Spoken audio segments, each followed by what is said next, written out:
Shalom, amados, Ahavá. Então hoje nós vamos falar de uma mistura peculiar que, primeiramente, do pó vem e do pó virás, mas esse pó não pode ser inalado. Então nós vamos falar sobre o conceito de Xerá do Torá. Êxodo 30, 31. Então, Moisés recebe na sua tenda uma mistura estranha, uma mistura diferente, que foi criada para as pessoas dentro da Torá, que foi criada com diversas composições aqui: odor, gálbano, cravo, estoraque, mas que essa mistura seria proibida se fosse inalada. Então nós temos na Torá, a primeira composição do pó, do vício.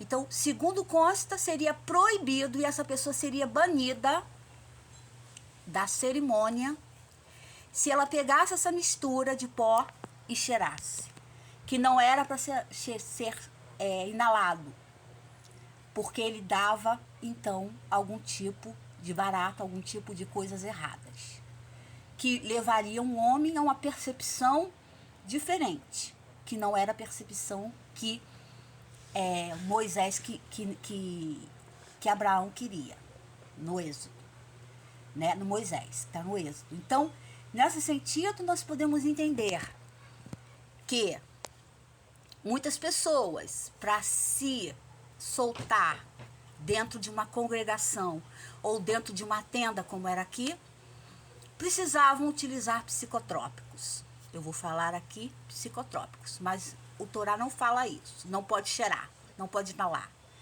Então as linguagens são coloquiais. As pessoas devem às outras e às outras pessoas de uma linguagem popular. E isso tornou-se hoje o maior fetiche e a maior destruição do mundo, que é o pó. Então, nesse sentido, muitas pessoas utilizam desse conteúdo para pregar e alcançar um estado sobrenatural, seja com chá, seja com isso, seja com aquilo. O que é proibido ao Torá. Veja bem, o Torá é muito mais minucioso do que se podemos ver. Você estuda 2 linhas e você já está legal, já está bem. Você não precisa estudar várias coisas por dia, né? Porque talvez você não assimile, ou talvez a sua formação seja um tanto mais criteriosa. Mas nós temos já no Torá uma iniciação ao pó, uma iniciação ao vício. Ou seja, as pessoas iam para a tenda para cheirar o cravo, as misturas aqui que Moisés falava que não podia ser feito.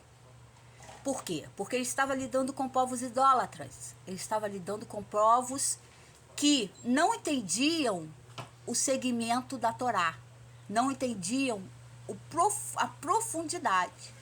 Então era cananeus, tinha hebreus, muito poucos, cananeus, tinha egípcios também. A própria mãe de Moisés era egípcia, né, a segunda mãe.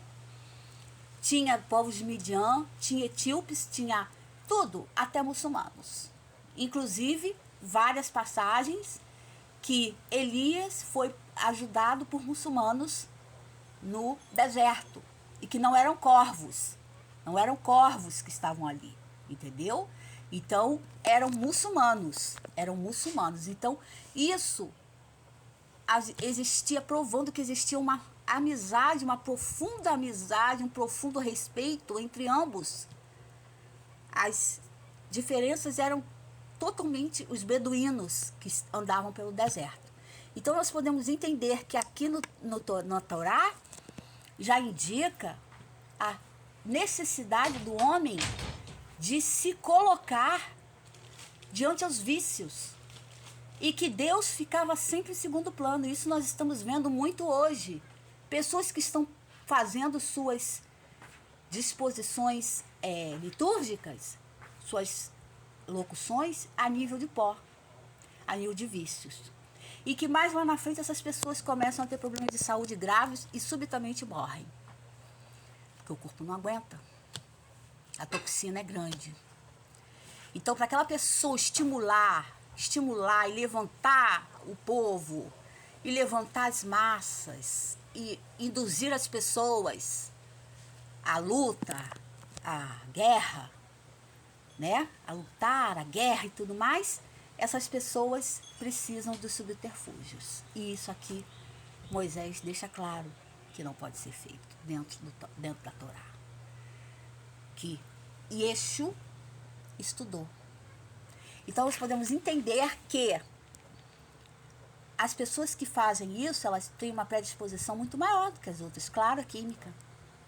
É uma indução química de cravo e vários outros componentes. E hoje essas induções pioraram a nível da saúde, que a pessoa fica com o pulmão totalmente desestabilizado. E muitas pessoas querem ter um pulmão perfeito às vezes e não tem. E outras pessoas têm um pulmão e não querem dar valor ao pulmão que tem. E assim nós temos a humanidade num decréscimo terrível de instrução às pessoas. E aí as pessoas vão para os lugares e dizem, olha, eu leio mais Torá do que o próprio lá, que é judeu.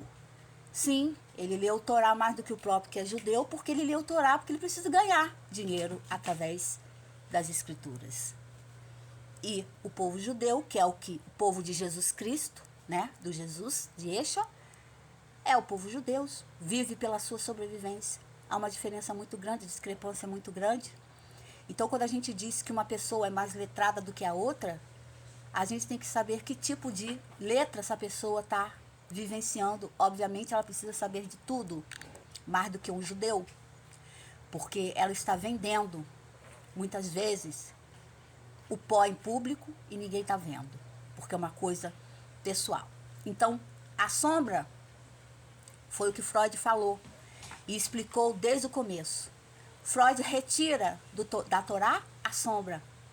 Infelizmente, aquela sombra a gente não consegue ver. Mas existem muitas outras sombras aí. Então, a gente não deve botar o dedo na sombra de ninguém, mas a gente deve entender que aquela erupção psíquica e às vezes até indutória de fazer, acontecer contra o estado que não se pode fazer, o estado maior, né, o estado maior, que é contra a Torá, essas pessoas estão fazendo. Não estão fazendo, estão usando movimentos revoltosos para fazer contra o Estado Maior. E isso não pode ser feito dentro da Torá. E jamais será feito. Então, se uma pessoa está dentro, apoiada por um Estado Maior, ela é militante de um Estado Maior, não se meta com essa pessoa, porque você vai ter que enfrentar o Estado Maior. Simples assim. Tá bom, gente? Fica com Deus. Forte abraço.